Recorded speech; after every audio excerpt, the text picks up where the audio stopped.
a losing streak that you were suffering just about a month ago. Now, I've heard a lot of coaching tactics used by football coaches to take game tapes and bury it and just to try to come up with some sort of concept to pass along to the players that we need to move on and put our foot down and start winning again.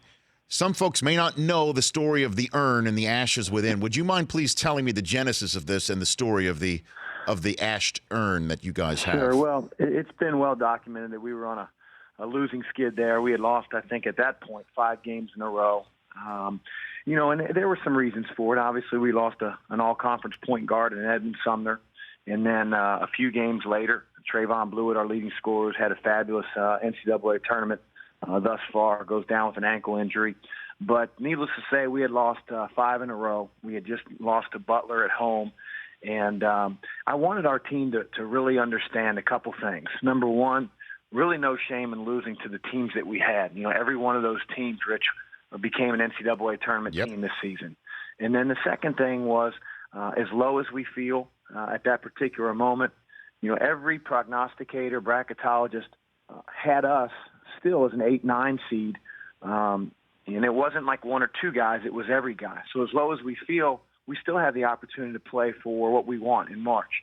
So we showed them a calendar. We gave each guy on our team a stock card calendar with the dates of when we played, who we played. It was the month of February. And we said, hey, listen, fellas, it's over. We passed out lighters. We had a big aluminum trash can in the middle of the locker room, made sure that the smoke alarms were off, and asked each guy to write down on that calendar maybe one thing that they would be willing to sacrifice in order to help make our team better as we look forward in March. And didn't ask them to reveal it or anything, so the guys wrote it down. We, burned the calendars, and we had bought what is being called an urn, but, we actually had our GA, Alan Payne, go to Walmart, and the only urn that was there had, like, hearts and flowers on it, painted pink. So we didn't think that was very tough, so we bought a glass jar, and we basically called it an urn. Mm-hmm. And we put those ashes in there, and we've taken it everywhere we've gone since.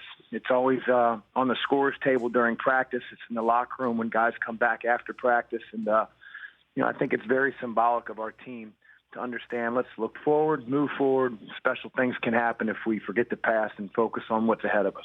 And do you have to sometimes explain what is contained in this glass jar to those who are wondering if something more maudlin is being perpetrated here? So far everybody has heard the story. Certainly our program understands its meaning. But no, not to this point. The Rich Eisen Show, weekdays at noon Eastern on Audience.